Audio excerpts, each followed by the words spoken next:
Nangangatog sa takot itong si Olga dahil sa sunod-sunong kamalasang nangyari sa kanilang plano ni David. Matapos ding itinawag ni Rigor kay David na nakatakas umano itong si Tanggol. Kaya't puot at galit ang nararamdaman ni David para kay Tanggol. Dahil sa isip naman niya, si Ramon umano ang pupuntaryahin ni Tanggol. Kaya't dali-dali din niya itong isinubong kay Olga. At nang nalaman ito ni Olga, tilang kinabahan siya lalo't kilala niya kung sino ang kasama ni Tanggol sa pagtakas. Pareho silang inisip ni David, si Ramon ang puntaryahin ni Tanggol.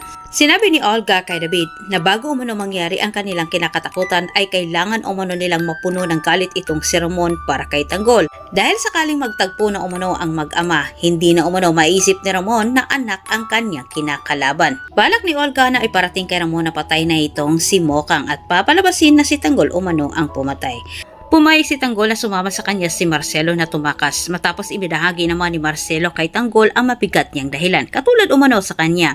At sa butihang palad, nalusutan nila ang mga lispo. Dinala ni Marcelo itong si Tanggol sa ligtas na lugar.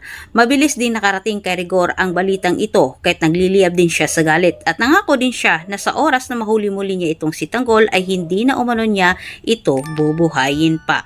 Samantala, pinayuhan naman ni Marcelo itong si Tanggol sa dapat itong gawin para sa balak nitong paghihiganti.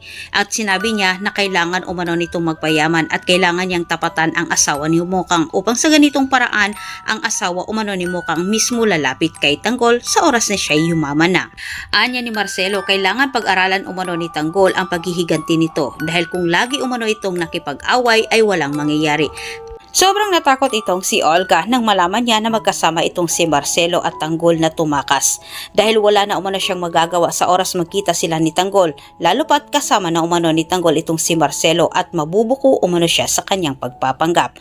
Antabayanan po ninyo ang susunod nating update. Huwag niyo kalimutang mag-subscribe para sa maraming karagdagang update ko ikaw ay bago pa lang dito sa aking channel.